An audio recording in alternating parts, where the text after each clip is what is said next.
Good day and very warm welcome to this meditation experience. My name is Judy, and I'm delighted that you're here to join us.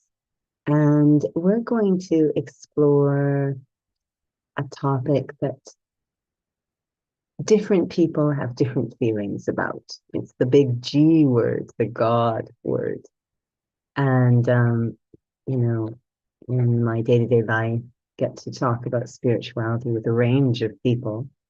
Um, some believe in God, some don't. And if they do, they have different concepts of God. And believe it or not, even the ones who don't believe in God have a different concept of God. So we've got a concept of a being that they don't believe in, which tells me that it's not so much they don't believe in him, but they've lost faith in him. That they don't believe that he is responsive or relevant to their life.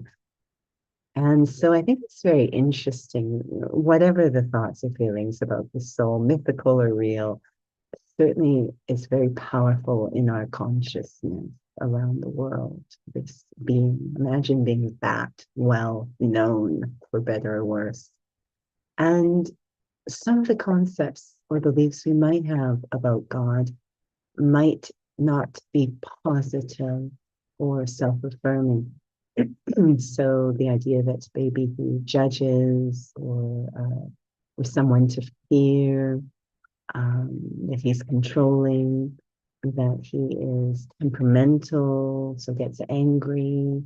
So lots of different ideas. And as we start to kind of create a profile of this being based on those ideas, we might start to notice that it's actually a projection of ourselves. It's a composite of how we actually behave. And we actually do this with everybody, not just God, that we do a lot of projection, that we are trying to understand whether it's God or other people through the lens of our own experiences. And so we never really have a clear understanding of anybody else, let alone ourselves.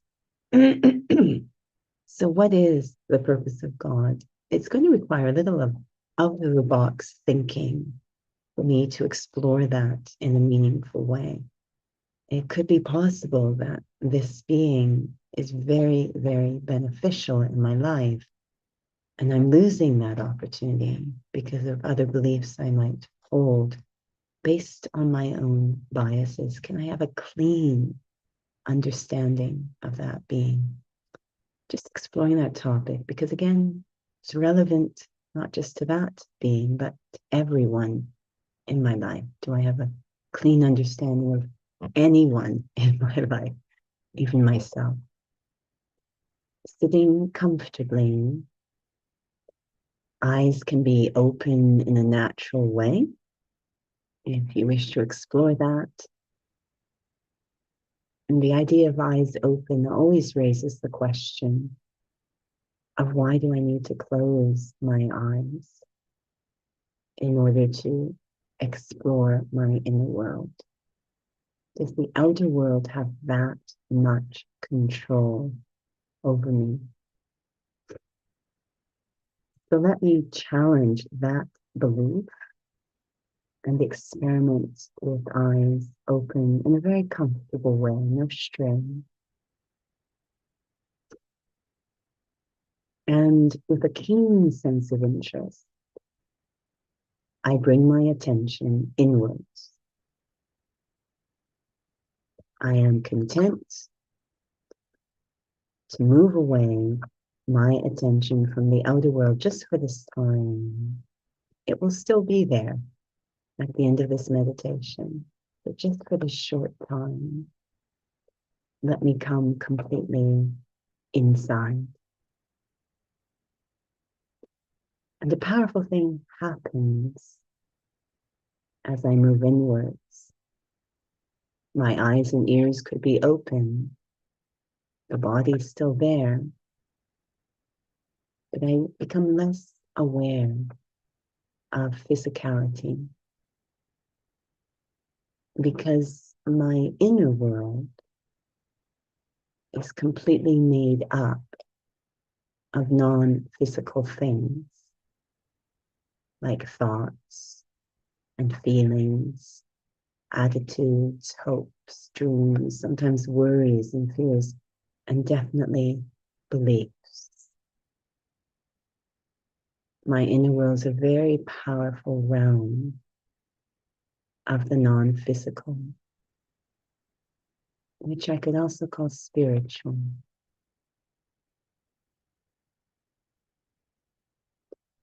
It's as if my inner world has different departments, different spaces.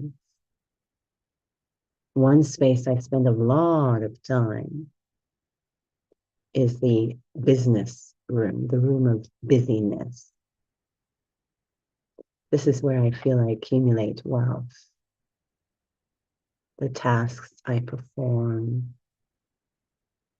the things I acquire. It's a very busy room. And my mind does spend a lot of time in that space.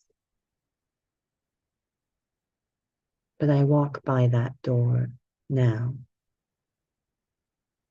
wandering through the halls of my inner world, as if going deeper inside. In front of a door that I may not open as frequently. This is the door of spirituality, where I very intentionally explore bigger ideas. Some call them existential ideas. Opening the door of my inner world to that space and coming inside. Like any space I open, the first instinct is to switch on the light of awareness, the light of self-awareness, a very timeless experience of myself, that I am a spiritual being, which is why I can even enter this spiritual space.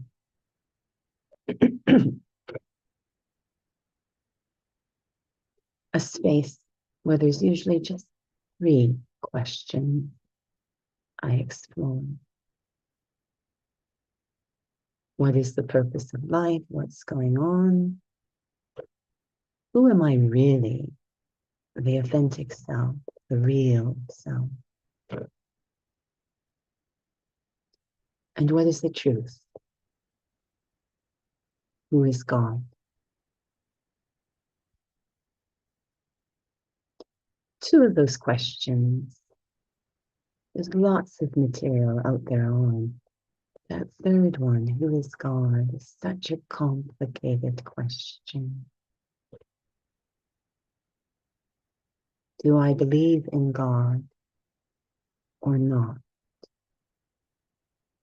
Today I come with an open mind and turn that question on its head. Does God believe in me or not?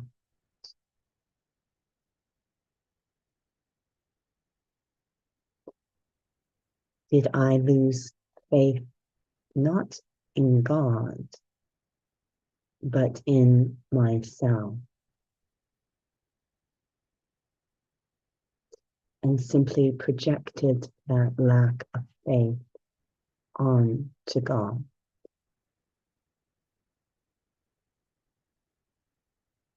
The wonderful possibility that there is one soul out there who deeply believes in me.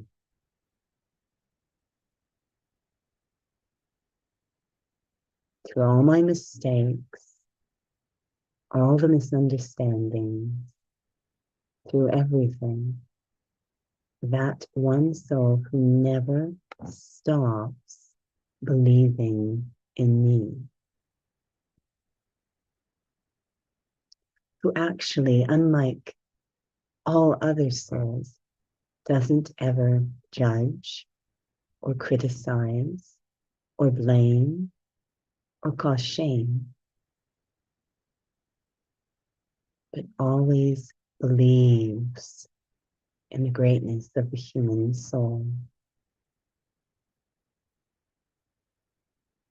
and expresses that deep belief in me through empowering me to believe in myself. Imagining such a being,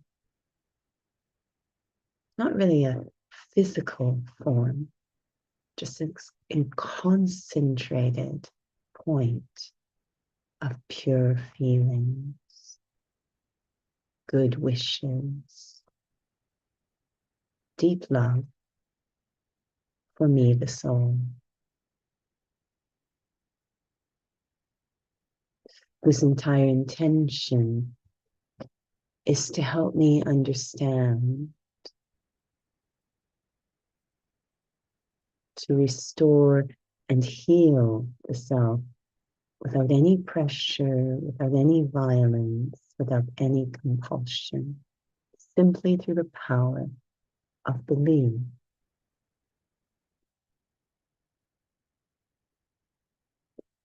If this is gone,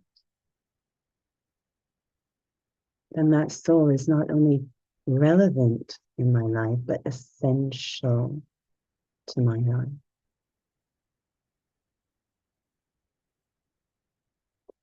When I go into a very quiet state of being, where I'm free of everything, all the labels, all the layers, all the physicality, just me, the soul, the eternal being, a spark of life, that's all. At that moment, I'm extremely close to connecting with God,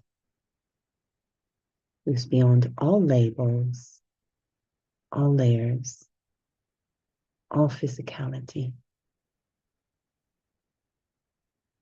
Extremely close to that source of pure spiritual energy. An ocean of peace, an ocean of love, benevolence, and yes, the truth. That truth which does set us free. Truth is not painful. It's empowering. Let me open my heart and mind to a different possibility of God.